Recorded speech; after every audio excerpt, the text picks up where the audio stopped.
Our favourite time of the week to talk to our favourite person in the world, the wonderful Megyn Kelly. You can see her show, YouTube, podcast, or listen to it live on Sirius XM. Get the app. Lovely to see you, rock star. Now, I was listening to your show as always, and I had the same reaction that you did to a press conference Donald Trump gave in the past couple of days, where he's in the briefing room, which is just more people than ever have been in there, or at least that's what they're constantly saying. But this is a room that normally would be full of haters. He's talking about taking over the policing of the city of which they live in, being Washington, D.C. So you know that their DNA is meant to go authoritarian. Instead, he's got them laughing. He's got them, he sort of turned them to MAGA for an afternoon. It is extraordinary when he is on who he can win over. I mean, he did turn on the charm, and they were eating out of the palm of his hand, these people who do hate him. But you cannot deny his magnetism. I mean, when he turns that on, I've said before, if he wants to charm you, you will be charmed. And what's he saying to them?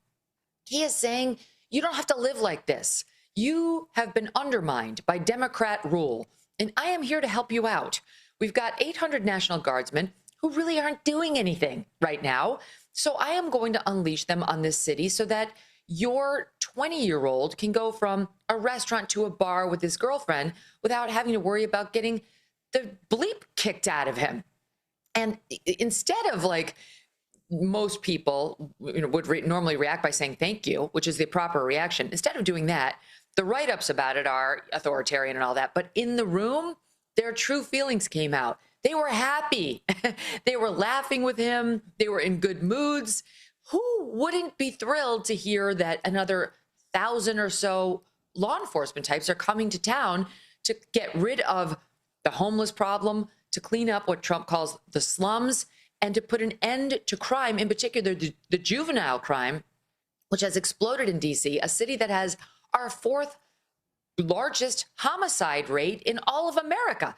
The only proper response is thank you. Now let's get to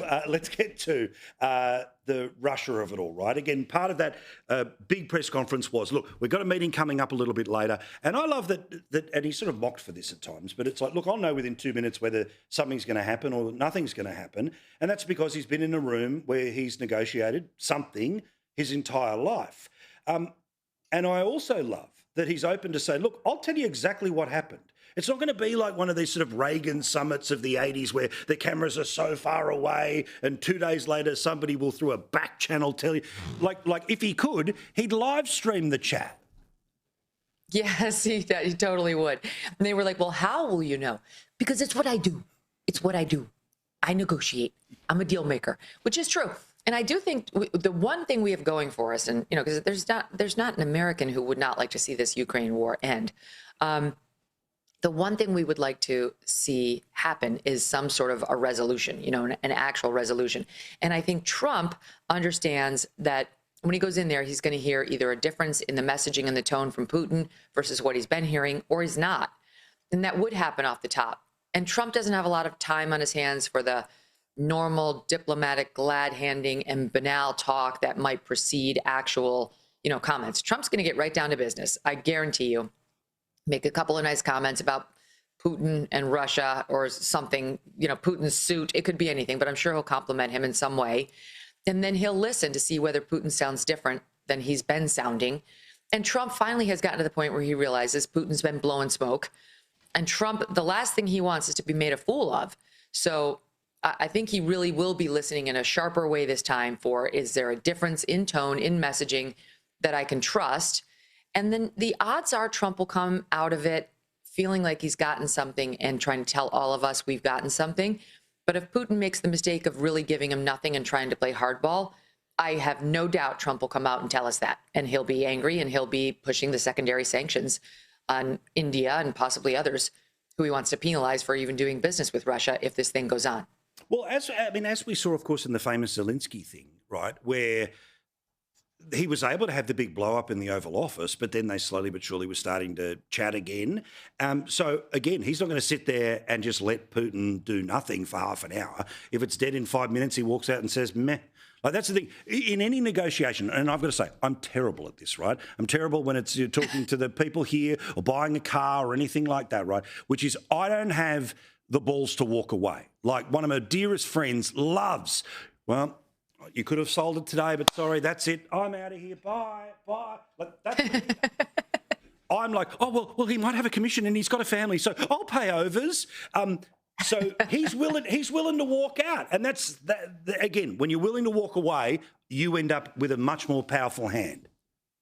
It's the only way you win. When I was in law school, we took the class, negotiations, which is an important class for young lawyers.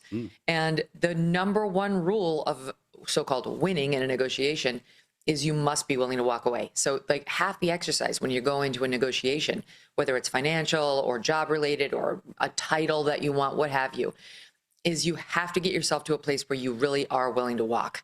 You have to get there. And because if you're not, it shows. So Trump, he's always willing to walk. And honestly, on Ukraine, I get that it is potentially our problem too. Like, we don't want Putin running around the world taking over countries.